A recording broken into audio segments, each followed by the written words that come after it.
continuação ao assunto budismo, eu quero falar sobre o Zen budismo. O Zen budismo é um estilo de budismo primariamente japonês. Zen é a tradução japonesa da palavra chinesa Shina, uma das correntes do budismo chinês. Como as outras seitas mahāyanas, o Zen traça suas origens através da China. Até o próprio Gautama, segundo o Zen, seus ensinamentos, quais formam o cânon Pali, eram verdadeiros, mas provisórios. Seus seguidores mais sensíveis ouviram na sua mensagem um ensinamento mais sutil, uma verdade definitiva.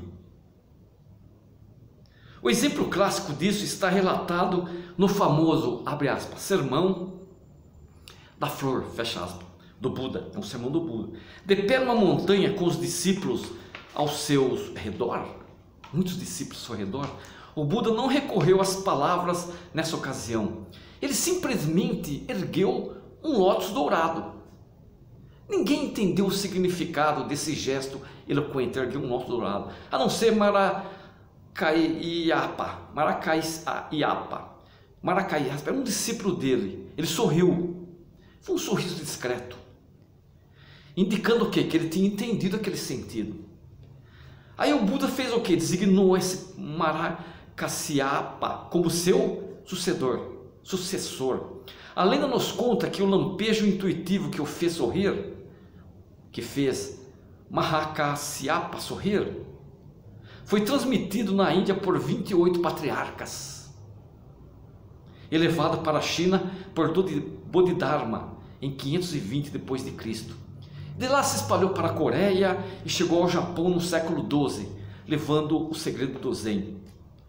Penetrar no Zen é como entrar num mundo de diálogos confusos, enigmas obscuros, paradoxos atordoantes, contradições flagrantes e falsas conclusões abruptas, todos apresentados no estilo mais urbano, alegre e inocente que se possa imaginar.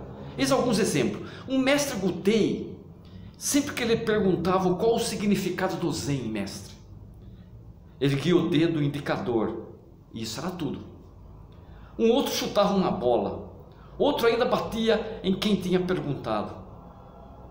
Um mestre Zen diz: o coração é o Buda, esse é o remédio para as pessoas doentes. Sem coração, sem o Buda. O mestre que falava isso. Isso é para as pessoas que estão doentes por causa do remédio. Um discípulo que fez uma alusão respeitosa ao Buda recebeu a ordem de lavar a boca e nunca pronunciar aquela palavra suja de novo. Um mestre Zen do século XX disse, há Buda para aqueles que não entendem o que ele é de fato. Há Buda para aqueles que não entendem o que Buda é de fato. Não há Buda para aqueles que entendem o que ele é de fato. Diferente. O sentido é que, conforme enfatizam os místicos, nossas experiências mais elevadas evitam as palavras quase que totalmente. Uma redoma verbal.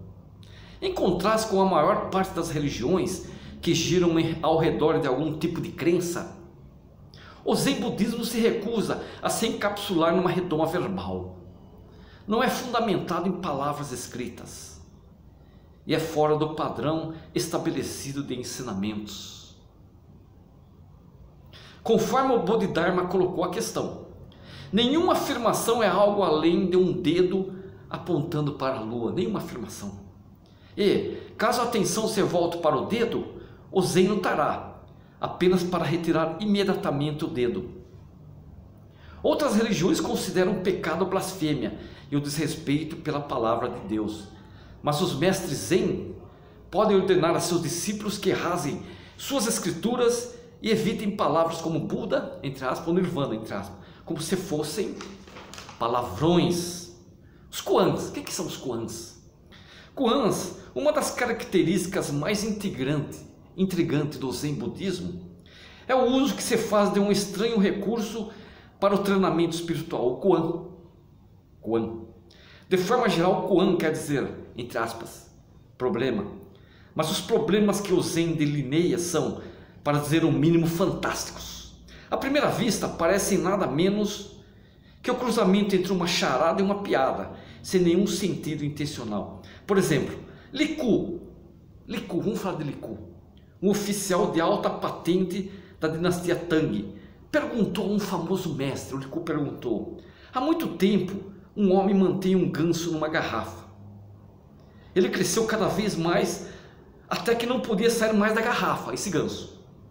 O homem não queria quebrar a garrafa, nem queria machucar o ganso. Como você tiraria o ganso de lá? O mestre ficou em silêncio por algum momento, então gritou: ó oficial, sim, ele está fora. Mesmo que nossa tendência seja considerar esses enigmas absurdos, o praticante do Zen deve concentrar toda a força da sua mente na solução desses problemas, esperando até que uma resposta aceitável surja. Esse trabalho todo tem a ver com o fato de que o Zen budismo considera a razão limitada e preconiza que ela deve ser suplementada com outra forma de conhecimento. Isso é o Zen budismo. Espero que vocês entendem e tirem ensinamentos também, tá? Obrigado.